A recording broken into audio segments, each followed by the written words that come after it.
Hey guys, welcome to PM Pathshala. Guys, आज हम लेकर आए हैं विजन आईएएस का monthly current affairs March 2024। Guys, हमारा एनवायरनमेंट के सारे टॉपिक्स कवर हो गए थे। आज हम शॉर्ट्स को भी देखेंगे क्योंकि शॉर्ट्स भी बड़े इंपॉर्टेंट हैं सारे के सारे ही। तो आज हम शॉर्ट से शुरू करेंगे। जो भी लोग चैनल पे नए हैं तो welcome them again and do like share and subscribe to PM Pathshala. पूरे ही साल के 2 साल के करंट अफेयर्स पूरे प्रिपेयर करके प्लेलिस्ट के साथ आपको डाले गए हैं। तो आप प्लेलिस्ट चेक करते रहिए। हर मंथ वाइज आपको प्लेलिस्ट मिल जाएगी, हर टॉपिक वाइज आपको प्लेलिस्ट मिल जाएगी। So let's start. ज़्यादा टाइम ना वेस्ट करते हुए पहला ही टॉपिक हम स्टार्ट करते हैं, जो कि बात करेगा फार्म प्रोग्राम पे। फार्म प्रोग्राम क्या है, इसकी फुल फॉर्म है actually financing agro chemical reduction and management.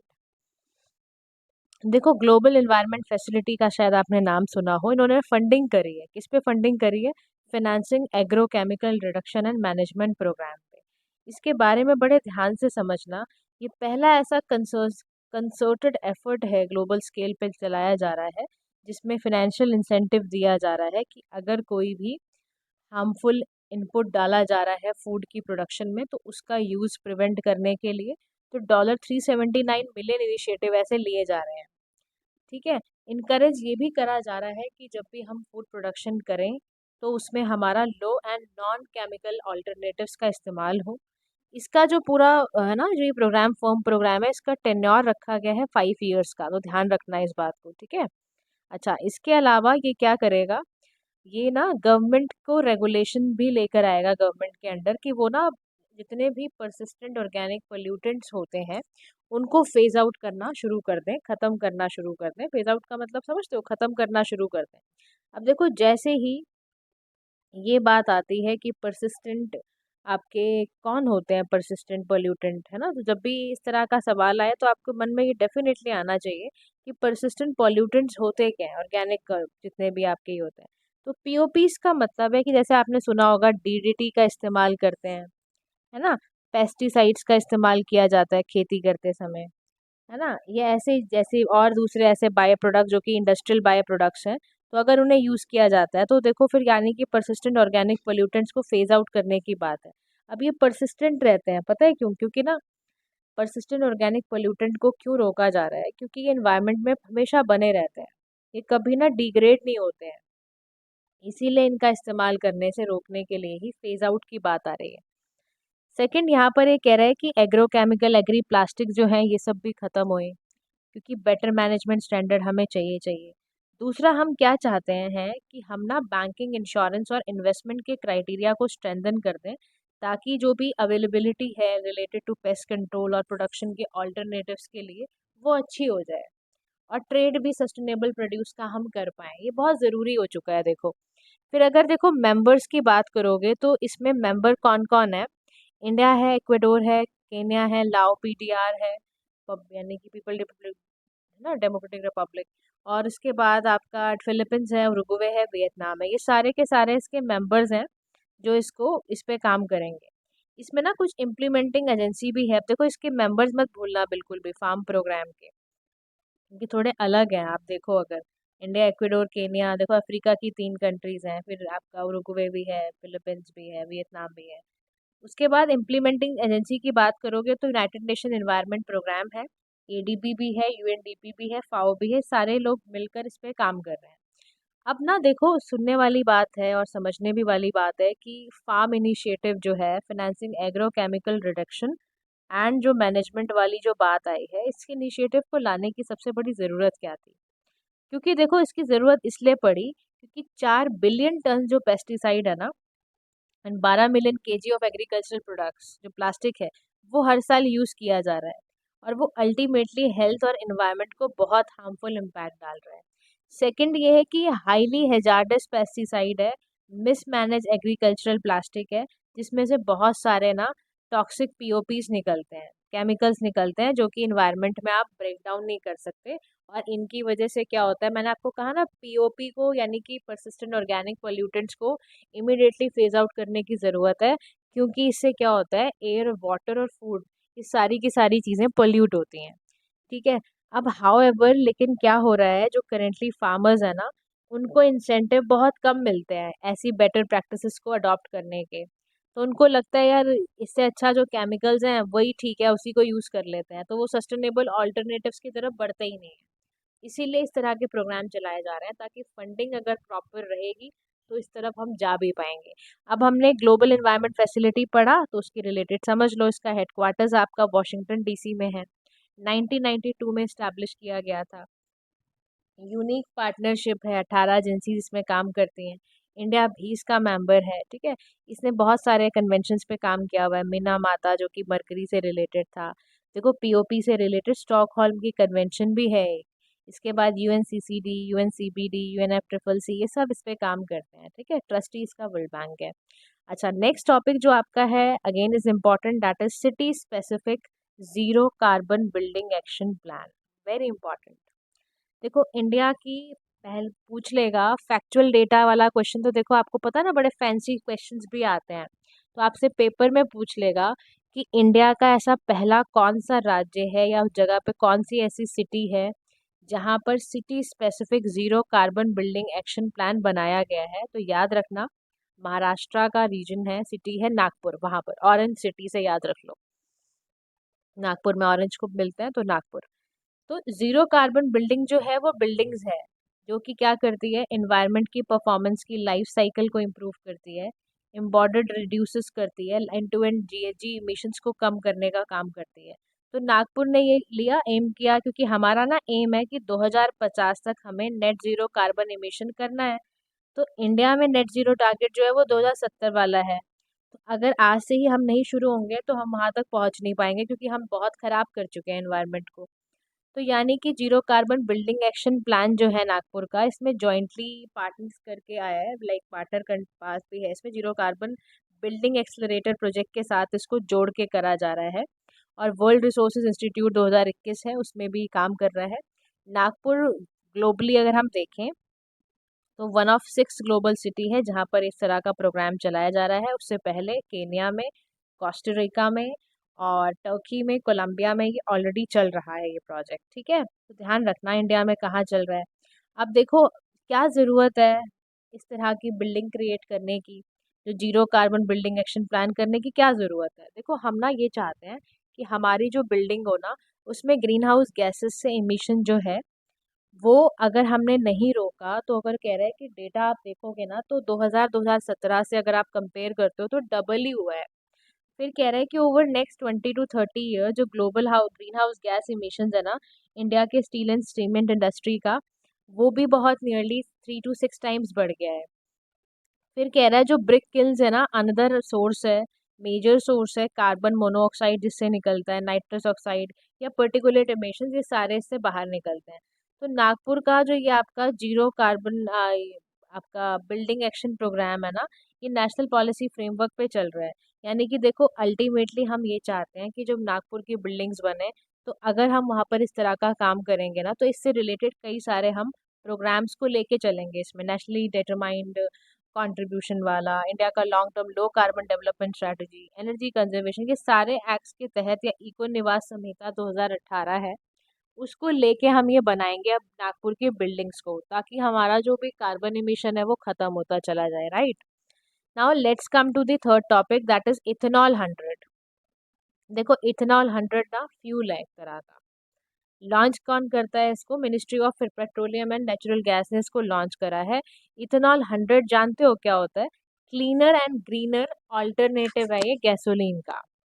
इसमें 92 से 94% तक लगा लो इथेनॉल होता है, 4 से 5% तक मोटर स्पिरिट लगी होती है ताकि वो कलर को फ्लेम वगैरह दे, और 1.5% को सॉल्वेंट होता है, हाई सेचुरेटेड अल्कोहल वगैरह वाला। अब इथेनॉल 100 का क्यों यूज़ किया जाए, उसका फ्यूल इतना इम्पोर्टेंट क्यों हो जाता है, क्योंकि अगेन देखो इससे ग्रीन हाउस गैसेस का इमिशन कम होगा। 63% व्हील बेसिस पे जो रिडक्शन करेगा ना वो बड़ा इंपॉर्टेंट है।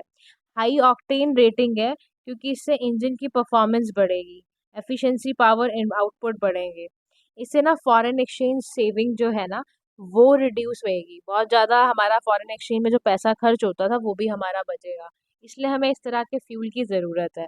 Now let's come to the fourth topic, that is planetary boundaries framework.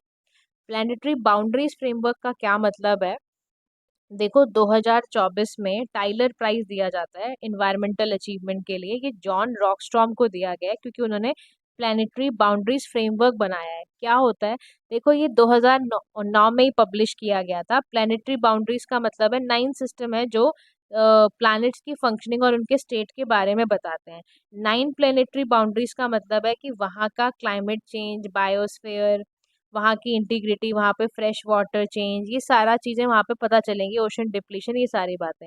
इससे क्या होगा, हम क्यों प्लैनेट्स पे ढूंढ रहे हैं, क्योंकि हम चाहते हैं कि अर्थ के अलावा भी इंसान को अगर कोई लाइफ सपोर्ट मिल सकता है, ह्यूमैनिटी को कहीं लाइफ सपोर्ट मिल सकता है is well outside of safe operating space पे, तो वो तलाशने की कोशिश है, तो उसको ही ढूंढा गया है, तो उस पर इनको प्राइज मिला है, टाइलर प्राइज। ठीक है, now let's come to the fifth topic, that is representative concentration pathways, RCPS।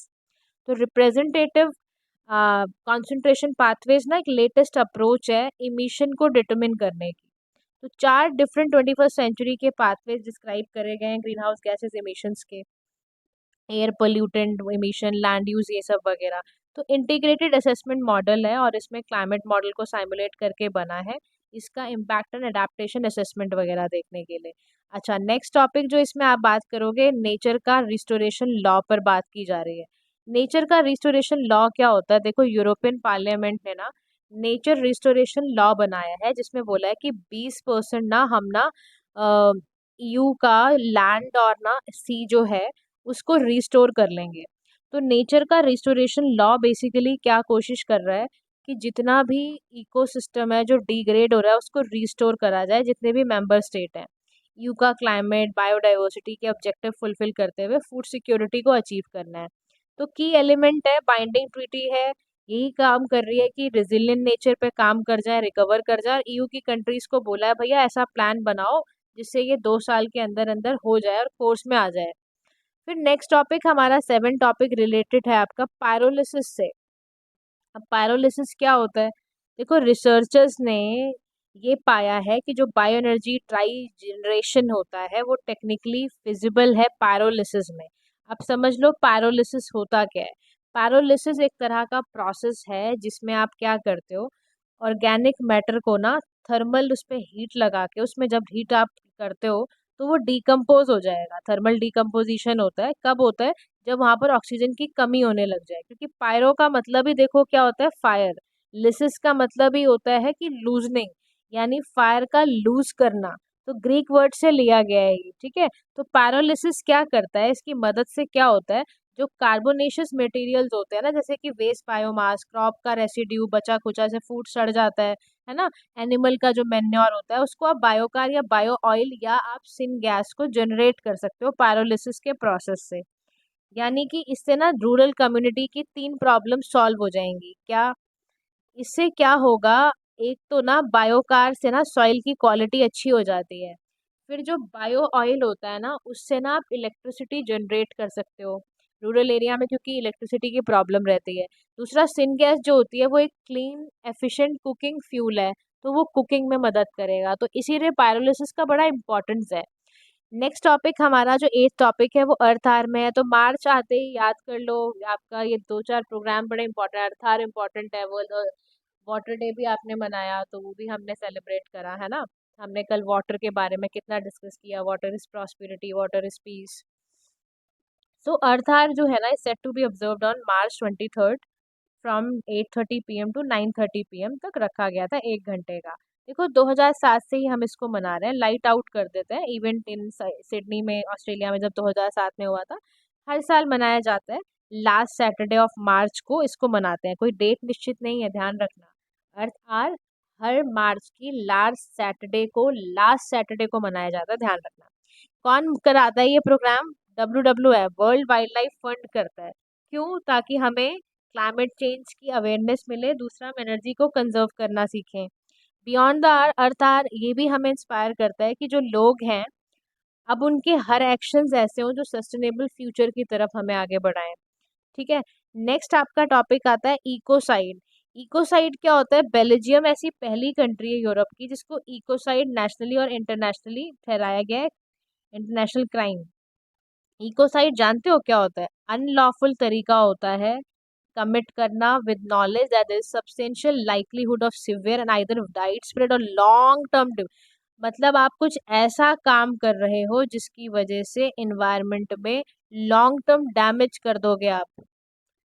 Example के तौर पर आपने कुछ ऐसा किया, आपने ऐसी इंडस्ट्री खोली कि सारा का सारा जंगल काट डाला, डिफोरेस्टेशन किया आपने, ओशन को डैमेज किया अगर आपने। तो ये जो टर्म 1970 में अमेरिकन बायोलॉजिस्ट थे आर्थर गैल्स्टन, वो लेकर आए थे। India is yet to make it an offense, India ने अभी इसको ऑफेंस घोषित नहीं किया है। तो याद रखना, इससे रिलेटेड अगर टर्म आए इकोसाइड, तो पहली ऐसी कंट्री जिसको इकोसाइड करार किया गया है नेशनली और इंटरनेशनली, जिन्होंने क्राइम में करार किया गया है कि अगर इकोसाइड कोई करता है तो वो बेल्जियम जैसी पहली कंट्री है यूरोप की जिसने बोला है कि ये इंटरनेशनल और नेशनल दोनों क्राइम माना जाएगा इकोसाइड। ठीक है, नेक्स्ट टॉपिक है ओरन लैंड। ओरन लैंड क्या होता है, जो कम्युनिटीज वेस्टर्न राजस्थान की है ना, वो एक क्लासिफिकेशन लेकर आई है कि ओरन सेक्रेड ग्रुप्स को वो क्लासिफाई करेंगे एज डीम्ड फॉरेस्ट। तो जो डायरेक्टिव्स हैं सुप्रीम कोर्ट के, ओरन डेवलपर या जितने भी आपके ये सब है ना, ये सब बनाया गया है आपका रूल्स वगैरह, फॉरेस्ट लैंड्स को डीम फॉरेस्ट को दिया गया। सीक्रेट ग्रुप जानते हो क्या होता है? पैचेस होते हैं नेशनल वेजिटेशन के, फ्यू ट्रीज सेवरल एकर्स पे लगाए गए हैं, लोकल डीटीज की तरह उसको पूजा जा रहा है। ऐसे ही डीम फॉरेस्ट क्या होता है, इसको कहीं डिफाइन नहीं करा गया है। गोदवर्मन और तिरुमलपुर करके केस था, उसमें डीम फॉरेस्ट का कॉन्सेप्ट आया था। तो ऑल्दो इस एरिया को कभी ऑफिशियली क्लासिफाइड नहीं करा गया by for as forest by the government, but look like वो लगता है तो इसलिए उसको करा जा रहा है। तो उरन लैंड उसी को कहते हैं। ठीक है, now let's come to the next topic, that is living animal species reporting and registration rules 2024। देखो, union ministry environment forest and climate change ने नोटिफाई करा है लिविंग एनिमल स्पीशीज के बारे में, रिपोर्टिंग एंड रजिस्ट्रेशन के बारे में। जो इसका सेक्शन 63 है ना, उसने बोला है वाइल्ड लाइफ प्रोटेक्शन एक्ट के बारे में, और सेक्शन 49M जो है वो registration, possession, transfer, birth, reporting, ये सब बताता है। अब की हाईलाइट क्या आई है ये समझना कि रजिस्ट्रेशन करना है आपको, मैंडेटरी इलेक्ट्रॉनिक रजिस्ट्रेशन करना है। कोई भी एनिमल अगर आप स्पीशी ले रहे हो विद इन 6 मंथ, रिपोर्ट करना है, रजिस्ट्रेशन करना है, इनके बर्थ के बारे में, ऑफस्प्रिंग जो पैदा हुए हैं उनके बारे में रजिस्ट्रेशन करना है विद इन 7 डेज। रिपोर्ट करना है अगर कुछ ट्रांसफर कर रहे हो विद इन 15 डेज। मेंटेनेंस के बारे में भी बताना है, इनका हेल्थ चेकअप कैसा चल रहा है। Wild life protection amendment act में 2022 में ही इसको नोटिफाई करा गया था सारा का सारा कि मैनेजमेंट अथॉरिटीज पे काम करेंगे। Now let's come to the next topic, that is golden langur के बारे में करते हैं। है ना, देखो, according to latest survey 7,396 golden survey langur है हमारे सर्वे के अकॉर्डिंग। गोल्डन लंगूर का आईयूसीएन स्टेटस इंडेंजर्ड है, साइट्स की साइट पे अपेंडिक्स 1 में आता है। वाइल्ड लाइफ प्रोटेक्शन एक्ट के तहत ये शेड्यूल 1 में आता है। गोल्डन लंगूर के कैरेक्टरिस्टिक्स क्या होते हैं कि large group old world monkey के तरह लार्ज ग्रुप में होता है, इसको कोलोबाइंस कहते हैं, लीफ ईटिंग प्राइमेट्स। ठीक है, मल्टी चैम्बर्ड इसके स्टमक्स वगैरह होती हैं। कोट कलर होता है इसका, वेरी करता है seasonally, becoming cream colour summer में हो जाता है और डार्क गोल्डन कलर इसका विंटर में हो जाता है। तो ये डायर्नल है, एब्नॉर्मल स्पीशी है ये नेचर में। ठीक है, 3 से 15 साल तक रहती है। हैबिटेट इसका आपको मिलेगा ये सब ट्रॉपिकल और ना टेम्परेट ब्रॉड लीफ फॉरेस्ट में बहुत रहती है, यानी कि असम का जो ब्रह्मपुत्रा वाला रिवर वैली वाला क्षेत्र है या भूटान वाली जो जगह है ना, वहां पे आपको गोल्डन लंगूर देखने को मिलेंगे। नेक्स्ट टॉपिक है आपका मेलनोकाइमस द्रौपदी, मेलनोकाइलमिस द्रौपदी, एम द्रौपदी भी बोलते हैं। इसका नाम प्रेसिडेंट ऑफ इंडिया के नाम के वजह से पड़ा है, बायोलॉजिकल सर्वे ऑफ इंडिया ने डाला है। न्यू मरीन स्पीशीज है ये, हेडशील्ड सी स्लग करके, वेस्ट बंगाल उड़ीसा के कोस्ट में मिलती है और 2022 में ही इसका कहीं कहीं हैबिटेट मिलना लगा था। एम द्रौपदी जो है वो स्मॉलर है, मोटल ब्राउन कलर की होती है, ब्लैक कलरेशन भी आ जाता है और इसकी बॉडी पे ना कुछ कुछ रेड स्पॉट मिलेंगे आपको, पोस्टीरियर शील्ड की तरह काम करते हैं। सी स्लग्स इसके रैपिड हंटर्स होते हैं, ये मोबाइल प्री होती है, मोबाइल प्री होती है ये, और आपका राउंड वॉर्म्स ये सब तरह की चीज़ें खाती है ये। नेक्स्ट आपका स्टार ड्यून्स है, नेक्स्ट टॉपिक 14th टॉपिक में साइंटिस्ट ने बोला है, फर्स्ट हमने इन डेप्थ स्टडी करी है अर्थ के मैग्निफिसेंट आपके जितने भी डेजर्ट स्टार ड्यून्स हैं उनके ऊपर हमने उसका इंटरनल स्ट्रक्चर निकाला है। तो स्टडी ने फोकस करा है कि जो स्टार ड्यून है ना, एरक चेबी करके लाला लैला करके कुछ एक सिस्टम है, इसका मतलब होता है highest secret point. Star dune जानते हो क्या होता है, ये कैसे बनता है? कॉम्प्लेक्स विंड रेजिम है, जिसका मतलब है कि विंड ब्लो करती है डिफरेंट डायरेक्शंस में। दे मेकअप जस्ट 110% आपका ड्यून्स के बारे में, अर्थ के डेजर्ट्स के बारे में। अर्थ का लार्जेस्ट स्टार ड्यून्स पता है कहाँ मिलता है? बिदेन जिरान डेजर्ट, चाइना के अंदर। ये इसके पास they have also been spotted on Mars and Saturn के मून टाइटन में भी मिलते हैं।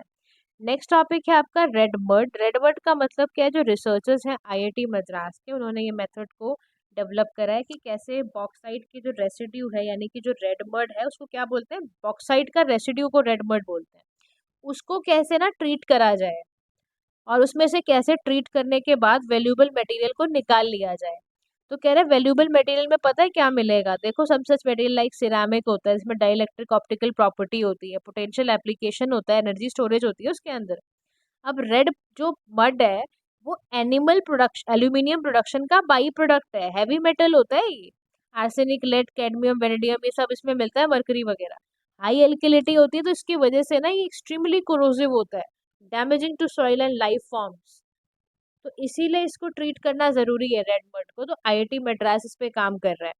Now now let's come to the next topic, that is seamounts. तो कह रहे हैं रिसर्चर्स ने डिस्कवर करा है 4 gigantic sea mounts deep sea off coast of Peru and Chile में। सी माउंट क्या होता है? अंडर वाटर माउंटेन है, स्टीप साइड राइज कर रहा है सी फ्लोर से, रेमिनेंट एक्सटिंक्ट वोल्केनोस का। Sea mount basically flat summit होते हैं, इनको गॉट्स कहते हैं। हर वर्ल्ड में मिलते हैं ओशन बेसिन में। सी माउंट्स फंक्शन करता है Oasis of life, biological hotspot की तरह, स्पीशी की डाइवर्सिटी एंड ऑल। वर्ल्ड का हाईएस्ट सी माउंट हवाई डॉर्मोंट वोल्केनो माउंट की है। ये सारे मिलते हैं।